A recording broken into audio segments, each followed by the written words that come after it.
If the order of the elements A and A inverse are M and N, यहाँ पर इसका क्या meaning है कि ऑर्डर ऑफ ए आपका एम दे रखा है, ऑर्डर ऑफ ए, और ऑर्डर ऑफ ए इनवर्स आपको एन दे रखा है। तो हम एक बात जानते हैं कि ऑर्डर ऑफ ए और ऑर्डर ऑफ इसके इनवर्स का सेम होता है। इसकी वैल्यू m है और इसकी वैल्यू n है, तो ये दोनों बराबर होते हैं। इस तरह से ऑप्शन ए आपका राइट हो जाता है। लेकिन हमें ये समझना होगा कि ऑर्डर ऑफ ए से क्या मीनिंग है। जैसे कि यहाँ पर ऑर्डर ऑफ ए m दे रखा है, तो इसका क्या मीनिंग है।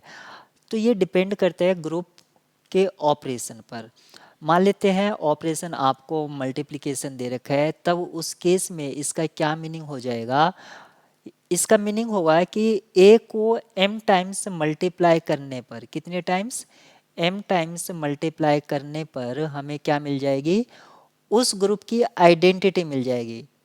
क्योंकि मल्टीप्लिकेशन की बात कर रहे हैं तो इन यूजुअल मल्टीप्लिकेशन है तो आइडेंटिटी एलिमेंट 1 होगा।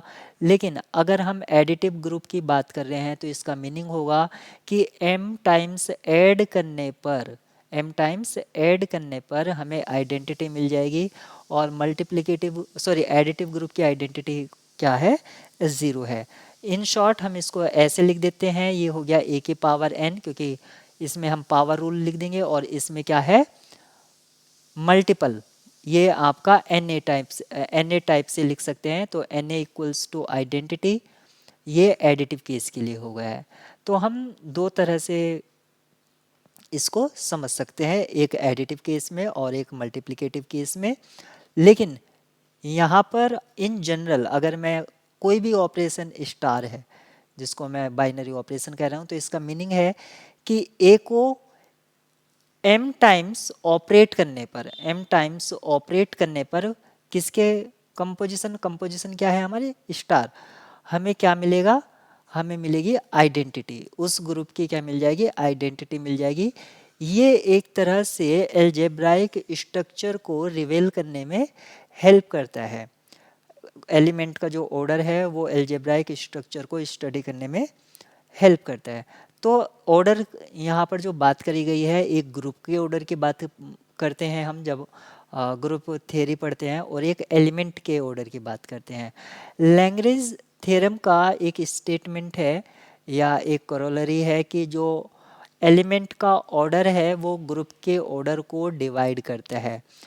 साथ ही साथ आप एक चीज़ और याद रखेंगे, अगर मान लेते हैं एक का ऑर्डर n है, तो a की पावर n करने पर आइडेंटिटी मिलेगा ही। लेकिन a की पावर के कोई भी के आपका इंटीजर वैल्यू है जिसको पावर करने पर आइडेंटिटी मिल रही है, तो इसका मीनिंग है कि n डिवाइड करेगा k को, यानी कि ऑर्डर ऑफ a डिवाइड करेगा k को। या दूसरे शब्दों में आप इसको ये भी कह सकते हैं कि जो k की ऑर्डर ऑफ, आप ये भी कह सकते हैं ऑर्डर ऑफ a की पावर k, ये कितना होगा, एटमोस्ट n होगा। और ऑर्डर ऑफ a की पावर k कैसे हम निकाल सकते हैं, ये हम निकाल सकते हैं formula order of a GCD of k with order of a।